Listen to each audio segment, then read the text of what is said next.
Welcome to inspire physics classes friends से दोस्तों आज हम करेंगे रोटेशनल मोशन यानी घूर्णी गति का पार्ट नंबर 2।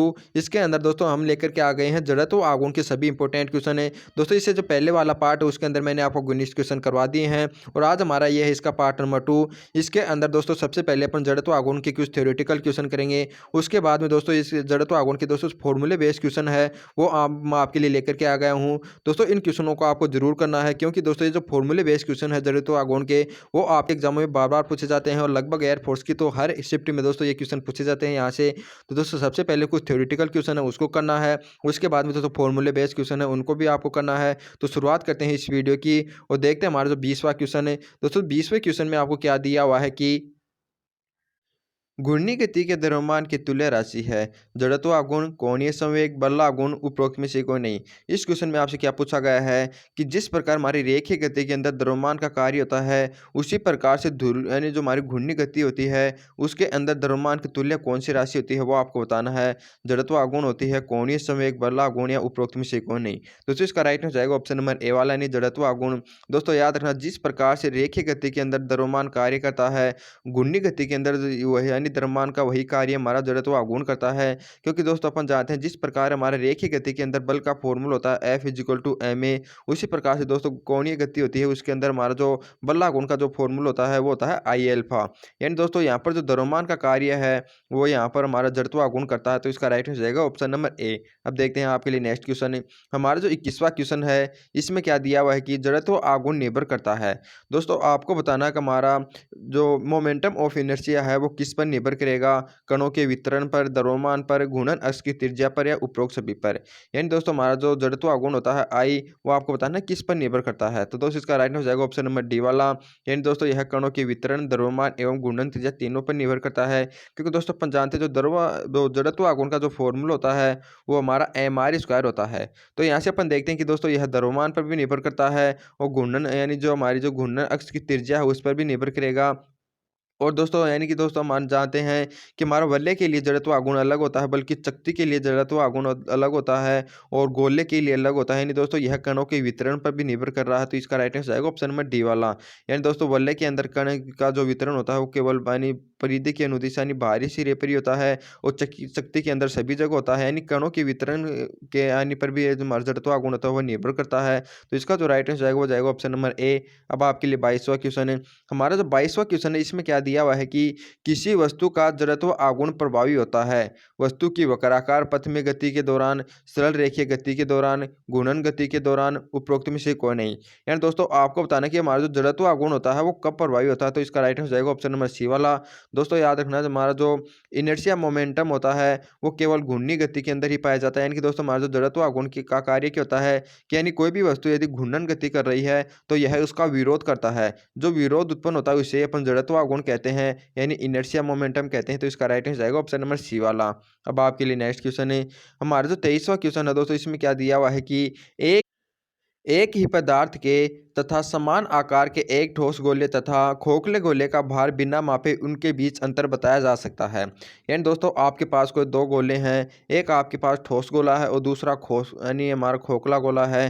दोस्तों इनको बिना तोले यानी इसका बिना भार मापे आप कैसे बताओगे कि यह हमारा ठोस है यह है खोखला है। यानी समक्षीय अक्षों के परितः जड़त्व आघूर्ण ज्ञात करें या किसी नत तल पर एक साथ लुढ़काने पर या किसी उभयनिष्ठ घूर्णन अक्ष के परित घूर्णन कराने पर या उन पर समान बल आघूर्ण लगाकर।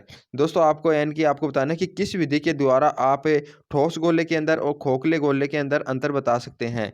दोस्तों याद रखना जब भी यानी कोई भी हमारा गोला है या कोई भी वस्तु है इसको यदि दोस्तों अपन किसी नत तल पर यानी लुढ़काते हैं यानी घूर्णन गति यानी लोटनी गति करवाते हैं तो दोस्तों वह वस्तु यानी सबसे पहले पहुंचेगी जिसका जड़त्व आघूर्ण सबसे कम होता है। यानी जिसका जड़त्व आघूर्ण ज़्यादा होगा वह बाद में पहुंचेगी। क्योंकि दोस्तों अपन जानते हैं जो जड़त्व आघूर्ण होता है वो घूर्णन गति का विरोध करता है। तो जिस यानी गोले का जड़त्व आघूर्ण अधिक होगा वह बाद में पहुंचेगी और जिस यानी वस्तु का जो जड़त्व आघूर्ण कम होगा वह पहले पहुंच जाएगी।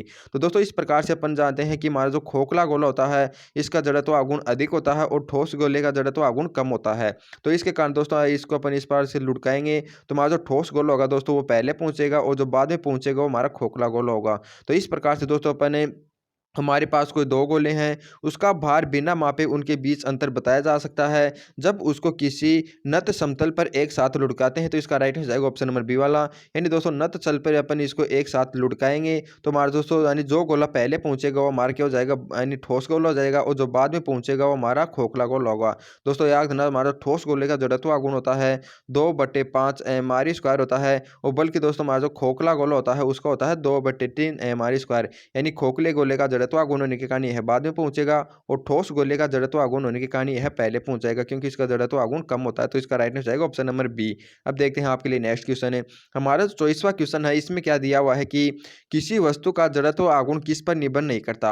यानी दोस्तों आपको बताना, कोई भी वस्तु है हमारा, इसका जो हमारा इनर्शिया मोमेंटम है वो आपको बताना कि किस चीज़ पर डिपेंड नहीं करता। वस्तु के कोणीय वेग पर, वस्तु के द्रव्यमान पर, वस्तु के द्रव्यमान वितरण पर, या घूर्णन अक्ष पर। दोस्तों याद रखना, जो हमारा जड़त्व आघूर्ण होता है उसका जो फॉर्मूला होता है वो mr² होता है। यानी दोस्तों यह द्रव्यमान पर भी निर्भर करता है, और यानी घूर्णन अक्ष की जो त्रिज्या होती है उस पर भी निर्भर करता है, और दोस्तों द्रव्यमान वितरण पर भी निर्भर करता है।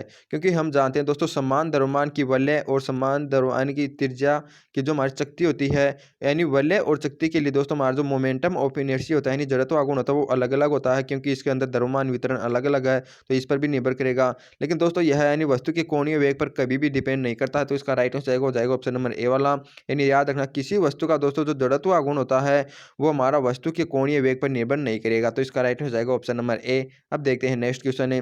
हमारा जो 25वां क्वेश्चन है, इसके अंदर क्या दिया हुआ है कि किसी पिंड की घूर्णन त्रिज्या निर्भर करती है। दोस्तों आपको बताना, हमारा कोई भी पिंड है उसकी दोस्तों हमारी जो रोटेशनल रेडियस होती है वो आपको बताना किस पर निर्भर करेगी। पिंड के आकार पर या द्रव्यमान पर, पिंड के द्रव्यमान वितरण एवं घूर्णन अक्ष पर, या पिंड के आकार पर, या पिंड के द्रव्यमान पर। दोस्तों याद रखना, हमारी जो कोई भी राशि यानी पिंड है उसका जड़त्व का मान होता है, मान लेते हैं हमारा वलय है उसका कितना होता है, यानी दोस्तों शक्ति के लिए होता है हमारा mr²/2 होता है। तो यदि दोस्तों इसको यदि अपन m का मान हटा देते हैं तो हमारा जो ये शेष राशि बचती है वो दोस्तों हमारी घूर्णन त्रिज्या का मान बचता है। यानी यहाँ से हमारा जो k² का मान हमें कितना प्राप्त हो जाता है, r²/2। यहाँ से अपन देखते हैं कि दोस्तों ये जो मान होता है, ये जब अपन यानी दोस्तों इसका अक्ष चेंज करते हैं तो ये भी हमारा चेंज होता रहता है। और दोस्तों यानी इसका द्रव्यमान वितरण यानी वलय की जगह अपन शक्ति लेते हैं, शक्ति के लिए यदि ठोस वाला लेते हैं तो भी इसका मान चेंज होता है। तो इस प्रकार से इसका राइट आंसर हो जाएगा दोस्तों, हमारी जो घूर्णन त्रिज्या होती है वो द्रव्यमान वितरण एवं घूर्णन अक्ष पर निर्भर करती है, बल्कि दोस्तों द्रव्यमान पर निर्भर नहीं करती। क्योंकि द्रव्यमान तो इसमें यानी इनर्शिया में से यदि द्रव्यमान अपन उठा लेते हैं तब जो शेष राशि बचती है वही तो हमारी घूर्णन त्रिज्या बचती है। तो इस प्रकार से इसका जो राइट आंसर हो जाएगा ऑप्शन नंबर बी वाला। यानी दोस्तों किसी पिंड की जो घूर्णन त्रिज्या होती है वो द्रव्यमान वितरण एवं घूर्णन अक्ष पर ही निर्भर करती है, न कि द्रव्यमान पर। तो इसका जो राइट आंसर हो जाएगा ऑप्शन नंबर बी। अब है नेक्स्ट क्वेश्चन है। दोस्तों हमारा जो 26वां क्वेश्चन है, इसमें आपको क्या बताना है कि ऊष्मा इंजन में गतिपालक चक्र का एक महत्वपूर्ण भाग है, क्योंकि। यानी दोस्तों हमारा कोई भी ऊष्मा इंजन होता है उस यानी दोस्तों आपने देखा होगा पहले, यानी कुआं, हमारे जो कुएं चलते थे वहाँ उसके चारों ओर दोस्तों यानी कि जो वो यानी पहिए के आकार के दोस्तों यानी कि 2 पहिए होते हैं हीट इंजन के दोनों ओर।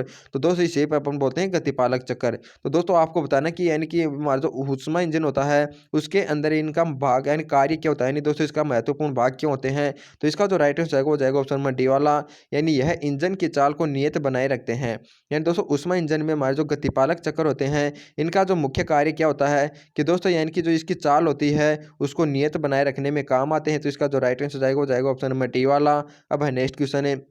हमारा जो 27वां क्वेश्चन है दोस्तों, इसमें क्या दिया हुआ है कि एक व्यास के अनुदिश वलय का जड़त्व गुण है। दोस्तों इस क्वेश्चन में क्या बताना, आपका कोई भी वलय है उसका व्यास के अनुदिश आपको बताना है कि जड़त्व गुण कितना होगा। दोस्तों इस क्वेश्चन को करने से पहले मैं आपको बता देता हूं कि हमारी जितनी भी आकृति हैं और उनके जड़त्व गुण किस प्रकार से होते हैं, जिससे कि क्या होगा दोस्तों आपको आगे के जो सभी क्वेश्चन है उनको हल करने में आसानी जाएगी। सबसे पहले अपन बात करते हैं दोस्तों वलय की। वलय दोस्तों यानी इस प्रकार की, जैसे हमारे दोस्तों रिंग होती है उसी प्रकार की दोस्तों यानी कि एक यानी गोलाकार यानी अपन मान सकते हैं, इसके बीच में दोस्तों मेटेरियल नहीं होता है। तो इसके दोस्तों यानी घूर्णन अक्ष के सापेक्ष हमारा जो जड़त्व आघूर्ण होता है वो याद रखना हमारा mr²/2 होता है। और दोस्तों हमारी जो चकती होती है, चकती क्या होती है, यानी जिस प्रकार से दोस्तों अपन सिक्का मान सकते हैं, यानी जो यानी बीच में से भी यानी कि उसमें मटेरियल पाया जाता है।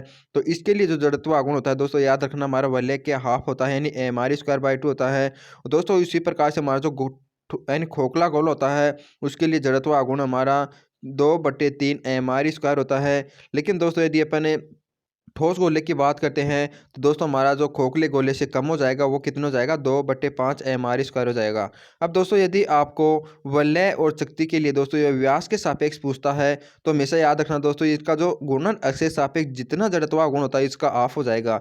यानी वलय के लिए जो व्यास के सापेक्ष जड़त्वाः गुण हो जाएगा दोस्तों वो कितना हो जाएगा हमारा MR²/2 हो जाएगा। और दोस्तों शक्ति के लिए जो हमारे जो व्यास है इसके सापेक्ष जड़त्वाः गुण हमारा कितना हो जाएगा, यानी इसका हाफ हो जाएगा हमारा MR²/4। यानी दोस्तों जितना गुणन अक्ष के सापेक्ष होता है उसका हाफ हो जाएगा हमारा व्यास के सापेक्ष। दोस्तों यदि आपने इतनी बात याद है तो दोस्तों आपके हमारे जितने भी आगे के सभी क्वेश्चन हैं उनको आप आसानी से कर सकते हैं। तो देखते हैं हमारा ये क्वेश्चन, इसमें क्या दिया हुआ है कि एक व्यास के अनुदिश वलय का जड़त्वाः गुण, यानी दोस्तों क्या दिया हुआ आपको वलय दी हुई है और इसके व्यास के सापेक्ष जड़त्वाः गुण पूछा गया। तो मैंने वलय का आपको वैसे बताया था MR²/2 होता है, तो MR² ही होता है दोस्तों। इसको व्यास के सापेक्ष यदि अपन निकालेंगे तो इसका हाफ हो जाएगा, तो ये कितना हो जाएगा MR²/2। तो इसका राइट हो जाएगा ऑप्शन नंबर बी। अब देखते हैं नेक्स्ट क्वेश्चन है दोस्तों हमारा जो 28वां क्वेश्चन है इसमें क्या दिया हुआ है कि एक अर्धवर्तीय वलय के लिए उसके केंद्र से होकर जाने वाले तथा उसके तल के लंबवत अक्ष के परितः जड़त्व आगुण होगा। दोस्तों आपको क्या दिया हुआ कि दोस्तों आपके पास एक अर्धवर्त यानी वलय है, यानी इसी प्रकार से है। तो दोस्तों इसके केंद्र से एवं इसके अक्ष के यानी तल के लंबवत है, यानी दोस्तों इसको अपन अक्ष बोल सकते हैं। इसके परितः आपको बताना है कि इसका जड़त्व आगुण कितना होगा। दोस्तों इसका जो जड़त्व आगुण होगा वलय के बराबर होगा। यानी दोस्तों आपके पास कोई भी आकृति हो, यदि दोस्तों इसमें से यानी परिमित रूप से यानी दोस्तों समान रूप से यानी इसको काटा जाता है तो दोस्तों इसका जो जड़त्व गुण होता है वो हमारी जो संपूर्ण बॉडी होती है उसी के बराबर होती है। यदि दोस्तों असमान यदि इस प्रकार से काट देते हैं या फिर इस प्रकार से काट देते हैं तब इसका हमारा जड़त्व गुण चेंज हो जाता है। लेकिन दोस्तों यानी बिल्कुल यानी केंद्र से लेकर के और इस प्रकार से समान रूप से काटा जाता है, यानी चौथा हिस्सा या आधा हिस्सा काटा जाता है, उस कंडीशन में दोस्तों हमें जो संपूर्ण वलय के बराबर ही इस आधे वलय का जड़त्व गुण होगा। तो हम जानते हैं दोस्तों हमारी कोई भी वर्ताकार वलय होती है उसकी अक्ष के सापेक्ष जो जड़त्व गुण होता है वो MR² होता है। तो इसी प्रकार से दोस्तों हमारा जो अर्ध वलय होगी उसके लिए भी जड़त्व गुण वही हो जाएगा, तो MR²। तो इसका राइट आंसर जाएगा ऑप्शन नंबर ए। दोस्तों यहाँ पे इसके अंदर R² है, ये छोटा सा, ये इसको स्मॉल दिखाई नहीं दे रहा है, तो इस प्रकार से इसका राइट आंसर जाएगा ऑप्शन नंबर ए।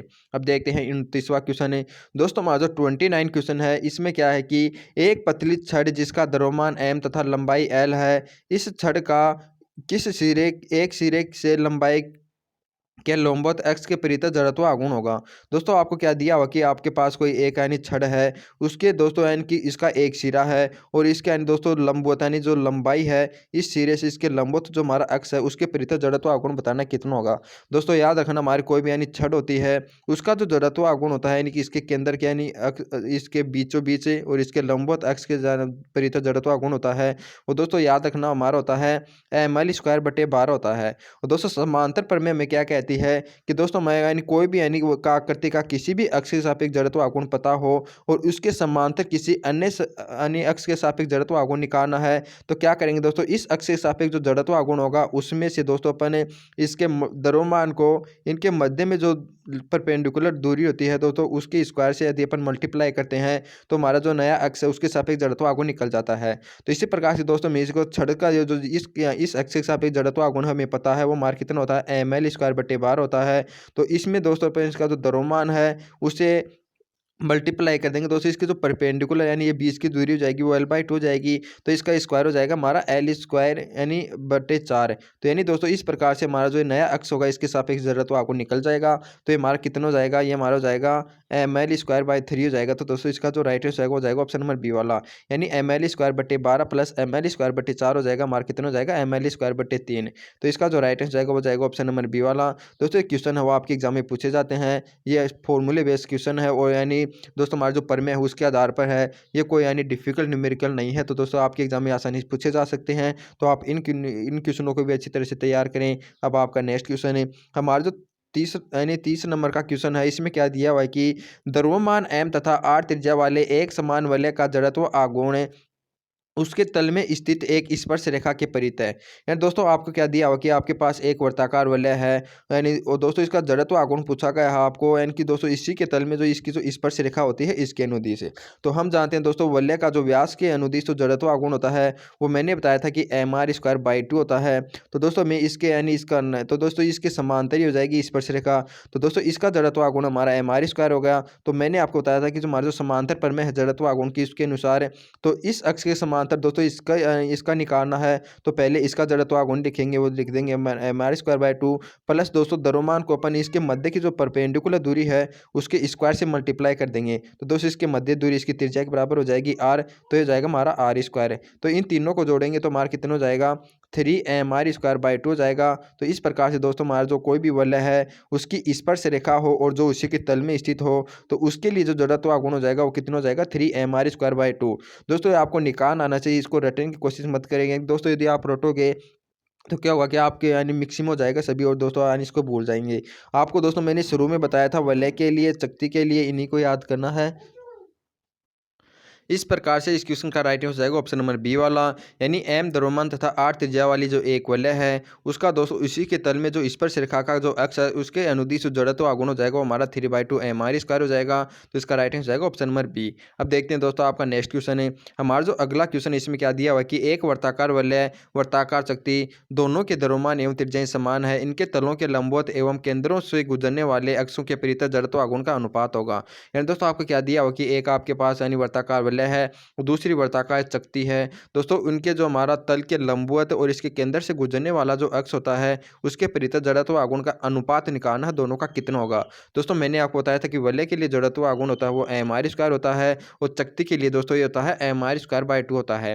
तो यदि इन दोनों का अनुपात निकालेंगे दोस्तों, इसको यदि इससे डिवाइड करेंगे तो mr² से mr² कट जाएगा, हमारा बच जाएगा 2/1, यानी दोस्तों ये 2 ऊपर चला जाएगा।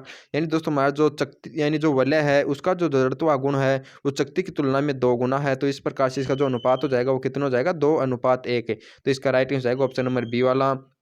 अब देखते हैं नेक्स्ट क्वेश्चन है। दोस्तों हमारा जो 32वां क्वेश्चन है इसमें क्या दिया हुआ है कि एम द्रव्यमान तथा आर त्रिज्या के 3 वलयों को दर्शाया गया है, चित्र अनुसार व्यवस्थित है, निकाय का जड़त्व आघूर्ण y डैश अक्ष के सापेक्ष होगा। यानी दोस्तों आपके अंदर जो चित्र है इसके अंदर एम द्रव्यमान एवं आर त्रिज्या की 3 वलय दर्शाई गई हैं। तो इस यानी पूरे यानी दोस्तों हमारा जो संपूर्ण निकाय इसका जड़त्व आघूर्ण बताना कितना होगा। तो दोस्तों याद रखना कोई भी हमारा कोई निकाय है वो अलग अलग आकृतियों से बना हुआ है। तो यदि आपको इस निकाय का जड़त्व आघूर्ण निकालना हो तो दोस्तों इन तीनों आकृतियों का जो जड़त्व आघूर्ण होगा उन तीनों के योग के बराबर ही दोस्तों हमारा इस पूरे निकाय का जड़त्व आघूर्ण हो जाएगा। तो दोस्तों इस दिए गए डायग्राम में अपन देखते हैं कि दोस्तों हमारी जो पहली वलय है वह उसके अंदर जो अक्ष है वो व्यास के अनुदिश है। तो हम जानते हैं दोस्तों व्यास के अनुदिश हमारा जो जड़त्व आघूर्ण होता है वो वलय के लिए mr²/2 होता है। और दोस्तों यानी कि जो हमारा जो ये दूसरी वलय है दोस्तों इसके लिए जो ये जो हमारा एक्स अक्ष है वो इसके स्पर्श रेखीय है। तो दोस्तों स्पर्श रेखीय अक्ष के यानी अनुदिश जो जड़त्व आघूर्ण है वो इससे पहले वाले क्वेश्चन में मैंने आपको निकलवाया है। तो वो हमारा कितना हो जाएगा 3/2 mr² हो जाएगा। और दोस्तों हमारा जो तीसरी वलय है उसके लिए भी जो ये अक्ष है ये स्पर्श रेखीय है, तो इसके लिए भी जो हमारा जड़त्व आघूर्ण हो जाएगा वो 3/2 mr² हो जाएगा। इन तीनों का दोस्तों अपन योग करेंगे वही हमारे इस संपूर्ण निकाय का जड़त्व आघूर्ण हो जाएगा। तो हमारा हो जाएगा 7/2 mr²। यानी दोस्तों 3 हमारा 6 हो जाएगा, ये एक हो जाएगा 7 और नीचे है 2। तो 7/2 mr² हमारा हो जाएगा संपूर्ण निकाय का जड़त्व आघूर्ण। तो इसका जो राइट आंसर हो जाएगा वो जाएगा ऑप्शन नंबर डी वाला। अब देखते हैं आपके लिए नेक्स्ट क्वेश्चन है। दोस्तों ये जो क्वेश्चन है वो आपकी एग्जाम में पूछे जाते हैं। दोस्तों ये जो क्वेश्चन है वो ज़्यादा हार्ड नहीं है, आपके फॉर्मूले बेस ही हैं, तो आप इनको भी अच्छी तरह से कर लें। ये दोस्तों आप इसको IIT लेवल की समझ कर मत छोड़ दें, क्योंकि ये क्वेश्चन दोस्तों मेरे एग्जाम में आया हुआ है इसीलिए मैंने आपको करवाया है ये। अब देखते हैं आपके लिए नेक्स्ट क्वेश्चन है। जो हमारा 33वां क्वेश्चन है इसमें क्या है कि एक चकती का द्रव्यमान m तथा त्रिज्या r है, चकती के किनारे को स्पर्श करती हुई उसके स्पर्श तल में स्थित x अक्ष के परितः अथवा व्यास के समांतर अक्ष के परितः जड़त्व आघूर्ण है। यानी दोस्तों आपको क्या बताना है कि दोस्तों आपके पास एक चकती है दोस्तों, उसके यानी कि उस अक्ष के सापेक्ष बताना है जो अक्ष उसके तल में हो और स्पर्श रेखीय हो तथा इसका जो व्यास है इसके समांतर हो। यानी दोस्तों आपको बताना है कि इस अक्ष के परितः जड़त्व आघूर्ण क्या होगा यदि आपको दी हुई आकृति एक चकती है। तो दोस्तों मैंने आपको बताया था चकती के लिए दोस्तों वैसे जो जड़त्व आघूर्ण होता है वो हमारा mr²/2 होता है। तो यदि दोस्तों इसका जो व्यास के सापेक्ष अपन निकालेंगे तो इसका आप हो जाएगा, ये जाएगा mr²/4। और दोस्तों यदि अपन इसको स्पर्श रेखा के अनुदिश निकालना है तो दोस्तों में इस अक्ष के सापेक्ष पता है, तो इस अक्ष के सापेक्ष जो हमारा जड़त्व आघूर्ण है उसके अंदर दोस्तों इसका जो द्रव्यमान को मल्टीप्लाई करेंगे इसके मध्य की जो दूरी है उसके स्क्वायर के। तो इसकी दूरी कितनी हो जाएगी r² हो जाएगी। इन मध्य की दूरी r है तो इसका स्क्वायर हो जाएगा r²। तो इस प्रकार से दोस्तों इस अक्ष के सापेक्ष जो जड़त्व आघूर्ण हमारा हो जाएगा वो जाएगा 5/4 mr², क्योंकि इन दोनों को यदि अपन जोड़ेंगे तो हमारा 5/4 mr² हो जाएगा। तो दोस्तों यानी कि जो हमारी जो परमेय है ये मैंने समांतर परमेय है जड़त्व आघूर्ण की उसकी आपसे किया है। तो इसका जो जड़त्व आघूर्ण हो गया हमारा 5/4 mr²। तो इसका राइट हो जाएगा ऑप्शन नंबर ए वाला। दोस्तों ये क्वेश्चन है वो बार-बार पूछे जाते हैं, दोस्तों कितनी एग्जाम में पूछे हुए हैं। तो जड़त्व आघूर्ण के दोस्तों जितने भी क्वेश्चन हम आपको करा रहा हूँ इनसे बाहर कोई क्वेश्चन नहीं जाएगा। तो दोस्तों आप इन क्वेश्चनों को अच्छी तरह से कर लें। अब देखते हैं नेक्स्ट क्वेश्चन है हमारा जो 34वां क्वेश्चन है। इसमें क्या दिया हुआ है कि वर्ताकार पतली वर्ताकार चकती तथा इसके व्यास के परितः जड़त्व आघूर्ण होगा। यानी दोस्तों आपको क्या दिया हुआ कि आपके पास एक पतली यानी चकती है वर्ताकार, उसके व्यास के अनुदिश जड़त्व आघूर्ण है। तो दोस्तों मैंने आपको बताया था कि शक्ति के लिए जो जड़त्व आघूर्ण होता है वो mr²/2 होता है, यानी इसके एक्स एक्सिस के सापेक्ष। तो व्यास के सापेक्ष इसका हाफ हो जाएगा तो कितना हो जाएगा mr²/4। तो इसका राइट हो जाएगा ऑप्शन नंबर ए वाला। अब देखते हैं नेक्स्ट क्वेश्चन है हमारा जो 35वां क्वेश्चन है। इसमें क्या दिया हुआ कि खोखले गोले तथा एम द्रव्यमान यानी खोखले गोले का द्रव्यमान एम तथा त्रिज्या आर है, इसके व्यास के परितः जड़त्व आघूर्ण होगा। यानी दोस्तों आपको क्या दिया हो कि एक खोखला गोला है, इसका द्रव्यमान एम है और त्रिज्या आर है। तो दोस्तों इसके व्यास के सापेक्ष जड़त्व आघूर्ण है। तो दोस्तों मैंने आपको बताया था कि ठोस खोल यानी जो हमारा खोखला गोला है उसके लिए जो जड़त्व आघूर्ण मैंने आपको बताया था 2/3 mr² होता है। अब दोस्तों अपन देखते हैं गोले के अंदर दोस्तों यदि अपन कोई एक्स ले लेते हैं या फिर दोस्तों कोई व्यास ले लेते हैं, तो एक्स और व्यास दोस्तों दोनों सेम ही होती हैं, इनके दोनों बीचों बीच निकलते हैं। तो दोस्तों इसके लिए अलग अलग नहीं होगा, यानी व्यास के सापेक्ष दोस्तों हमारा जो जड़त्व आघूर्ण हो जाएगा वो कितना हो जाएगा 2/3 mr² हो जाएगा। और दोस्तों यदि आपको ठोस गोला पूछ ले तो उसके लिए भी याद रखना दोस्तों खोखले गोले से कम होता है और वो कितना होता है 2/5 mr² होता है। 2/5 mr² और खोखले गोले के लिए होता है 2/3 mr²। तो इसका जो राइट आंसर आएगा वो जाएगा ऑप्शन नंबर बी वाला। दोस्तों ये क्वेश्चन है वो आपको अच्छी तरह से याद ही करने होंगे, वो मैंने दोस्तों आपको बता भी दिया है। नहीं जिस प्रकार से मैं निकाल रहा हूँ आप इस प्रकार से भी निकाल सकते हैं या फिर किसी अन्य और ट्रिक के माध्यम से भी आप इसको याद रख सकते हैं। अब है नेक्स्ट क्वेश्चन है। इसमें क्या दिया हुआ कि आयताकार प्लेट का तल के लंबवत तथा केंद्र से जाने वाले अक्ष के परितः जड़त्व आघूर्ण होगा। दोस्तों आपको क्या बताना कि आपके पास कोई एक आयताकार प्लेट है, उसके दोस्तों केंद्र से एवं इसका जो तल है उसके लंबवत जाने वाला जो अक्ष है उसके परितः आपको बताना है इसका जड़त्व आघूर्ण कितना होगा, यानी मोमेंटम इनर्शिया कितना होगा। तो दोस्तों याद रखना आयताकार प्लेट की लंबाई यदि आपको एल दी हुई हो, चौड़ाई बी दी हुई हो, उसके लिए दोस्तों जो जड़त्व आघूर्ण का जो फॉर्मूला होता है वो m/12 l² + b² होता है। तो इस प्रकार से इसका राइट हो जाएगा ऑप्शन नंबर बी वाला। दोस्तों आप इस फॉर्मूले को डायरेक्ट रखना होगा, याद रखना होगा। यानी आयताकार प्लेट के लिए दोस्तों इसके तल के लंबवत तथा केंद्र से जाने वाली जो अक्ष है उसके परितः जड़त्व आघूर्ण होता है m/12 l² + b²। तो इसका राइट हो जाएगा ऑप्शन नंबर ए। अब है नेक्स्ट क्वेश्चन है हमारे दोस्तों 37वां क्वेश्चन है। इसमें क्या दिया हुआ है कि समान आकार आकृति तथा बार के दो अंडों में से एक कच्चा अंडा तथा एक अध उबला अंडा है, केंद्रीय अक्ष के परितः कच्चे अंडे का जड़त्व आघूर्ण तथा अध उबले अंडे का जड़त्व आघूर्ण से अनुपात होगा। यानी दोस्तों आपको क्या दिया हो कि दो अंडे हैं, एक हमारा यानी दोस्तों यानी कच्चा अंडा है और दूसरा उबाला हुआ अंडा है। तो दोस्तों यदि इनका जो अक्ष के परितः जड़त्व आघूर्ण है उनका दोनों का अनुपात बताना कितना होगा।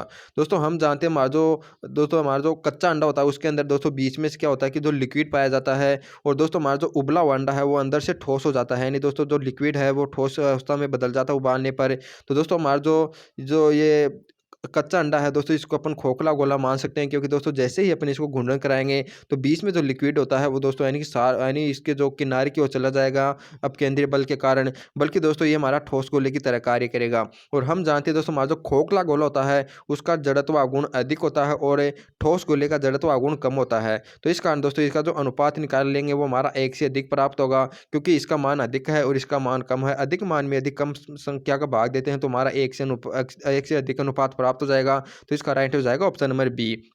अब देखते हैं नेक्स्ट क्वेश्चन है दोस्तों हमारा जो 38 क्वेश्चन है। इसमें क्या दिया हुआ है कि एक समान वर्तीय रिंग जिसकी सहती एम तथा त्रिज्या आर है का जड़त्व आघूर्ण उस अक्ष के परितः जो रिंग के स्पर्श रेखीय तथा तल के लंबवत होगा। यानी दोस्तों इस क्वेश्चन में क्या पूछा गया, आपके पास एक रिंग है दोस्तों, उसका जो उस अक्ष के सापेक्ष जड़त्व आघूर्ण पूछा गया है जो इसका स्पर्श रेखीय हो, लेकिन दोस्तों इसके तल में न होकर ये इसके लंबवत है। तो दोस्तों इसके लंबवत के लिए कैसे निकालेंगे। दोस्तों हम जानते हैं किसी भी रिंग है यानी वलय है उसके दोस्तों हमारा जो केंद्र से जाने वाला और तल के लंबवत जो अक्ष होता है उसके सापेक्ष हम जानते हैं जड़त्व आघूर्ण mr² होता है।